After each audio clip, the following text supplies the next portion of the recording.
Welcome back to the Southern Scene.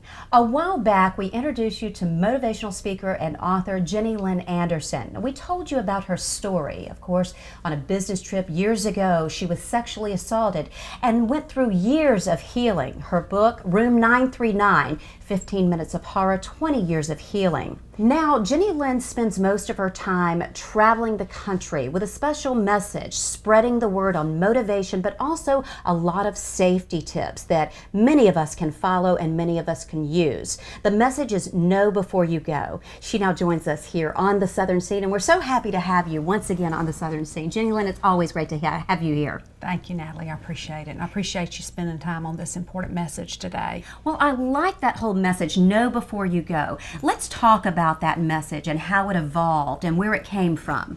Well, we talked about on previous segments that I was assaulted and robbed in a downtown Atlanta hotel over 20 years ago.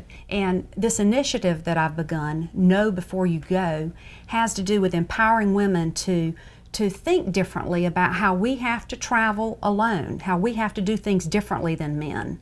Let's just walk me through the process here. If I'm a business traveler, I'm a woman on a business trip and I'm traveling alone, and I arrive at a hotel. I mean, obviously the first thing that I'm going to do is pull up and I park. But that's where the safety begins. When you 100% go on that property, it's not specifically just when you get into the hotel room. No, it begins the moment you park your car.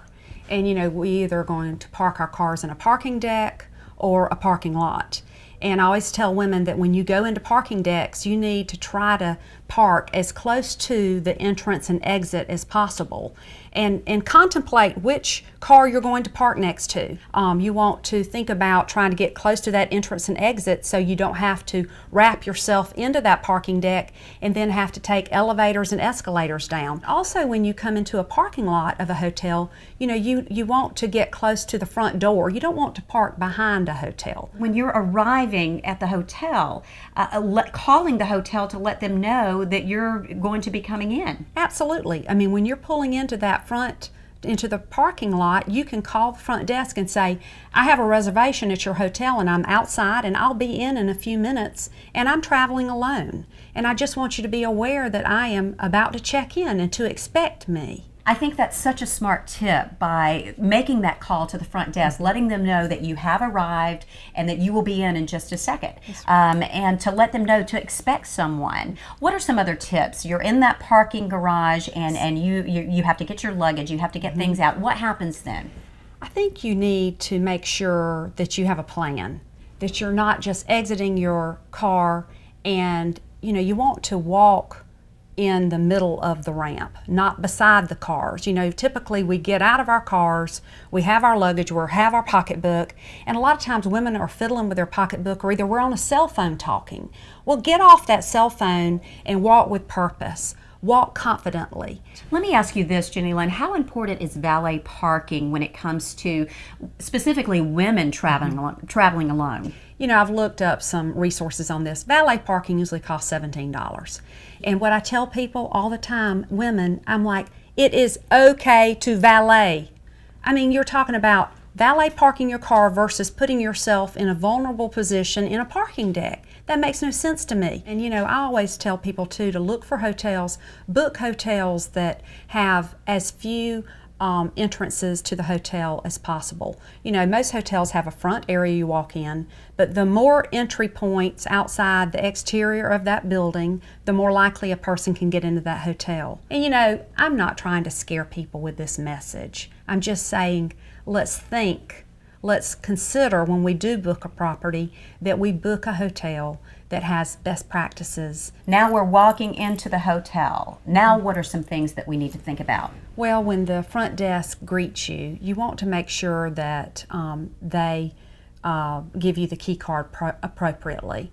A lot of times the front desk clerk might hand the key card to you and say, Mrs. Anderson, you're in room 312. But that is wrong. They have just fallen down on their job, because they're supposed to give you the key card and point to it and say, this is your room number, so that the other hotel guests in the lobby don't hear where you are. So when I check in at the front desk, they'll often ask, how many keys do you need? And I always say, I need 2 keys. My husband will be joining me in just a little while. Nobody needs to know that I'm alone, so I tell them I need 2 keys. I make sure that I only sign my first initial, last name. Nobody needs to know I'm Jenny Anderson. I might be John Anderson. The less information that anybody in that lobby can hear, the better. That's right. A lot of people say, Jenny Lynn, what floor is the best one? And they often say, isn't it the first floor? Don't I need to be on the first floor as a woman? And the answer is no. Your first floor puts you in the most vulnerable position because a criminal enters the first floor, and where are they going to exit? The first floor. The first floor. And so you want to get up some, but not too high, because you want to make sure in case of a fire. Fire officials have told me anywhere between the 2nd floor and the 7th floor is great, because most extension ladders go up to at least the 7th floor, even in smaller markets. But you can kind of be smart and actually request where you want to be. I think you can, and I think we should.